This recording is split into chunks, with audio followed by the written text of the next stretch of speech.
just reading a book. Oh, what are you reading? A book that loves you. I'm on page 928. I'm almost done with it. Oh my gosh, that is so amazing. I just love you so much.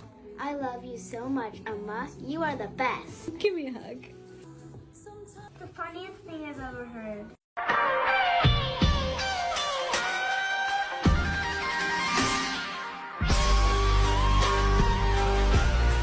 Now everything's technicolor. Hey now, this is what dreams are made of.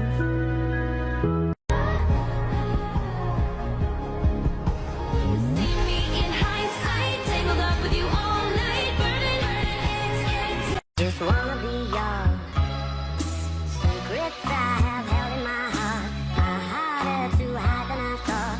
Maybe I just wanna be yours. I wanna be yours. I wanna be yours. My husband made me a book advent calendar. I love it so much. It is the most thoughtful gift I've ever had.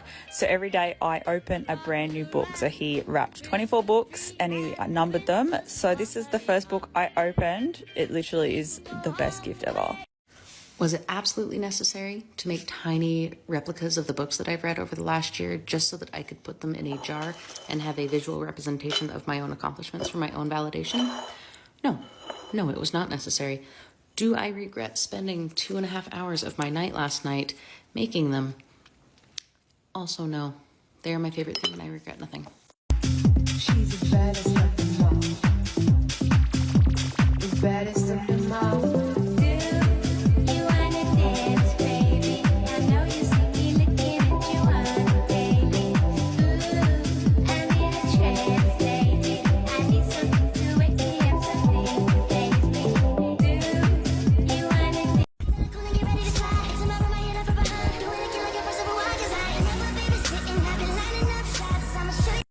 What's this?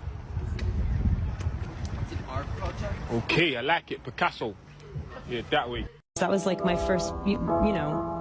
Love. Yeah. Why are you crying? I asked you to leave that.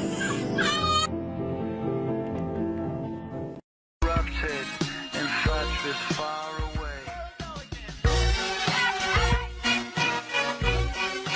Here is round 2 of words you may have learned through books and therefore pronounce incorrectly. And it's a challenge. I'll put a word on the screen, you say it first, and then I'll say the correct American English pronunciation. And no cheating allowed, you've got to go in totally blind. Let's go. Posthumous. Respite. Cash. Epitome. Segue. Nuptial. Awry. Liaison. Duet this or let me know how you did in the comments.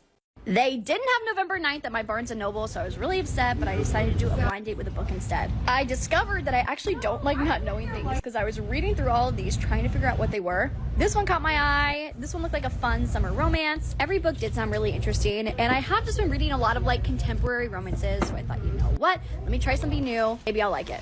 Yeah, I got a romance. The cover says it's by one of the world's best fantasy authors. It's a beautiful and enchanting love story, which, you know, I don't read anything without romance in it. And it's full of symbolism and imagination. Those 3 things were enough to sell me. Also, it's kind of small, so if it sucks, then I don't have to sit through 600 pages. Here we go. Ooh.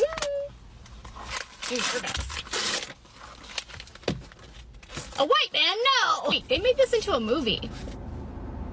I found this old popcorn box in my pantry and I thought it fit perfectly in my bookshelf. And it got me thinking, I don't know if any of you have seen stuff like this. They're called book nooks, little whirls inside your bookshelves, and I decided that I wanted to make one of my own, but as a Mexican restaurant. Why as a Mexican restaurant? Because I just thought, what makes me happy? Mexican restaurants. So I got some popsicle sticks, tried to wash them, it was really hot. So I grabbed a plastic knife and, you know, just soaked them a little bit, tucked them in so they can dry. Then I grabbed my really old and dull, what is this, like a scalpel? Yeah, it didn't work, so I used scissors. So perfect. Then I used some watercolor to just kind of give it a little stain. It turned out perfectly. Follow for part 2.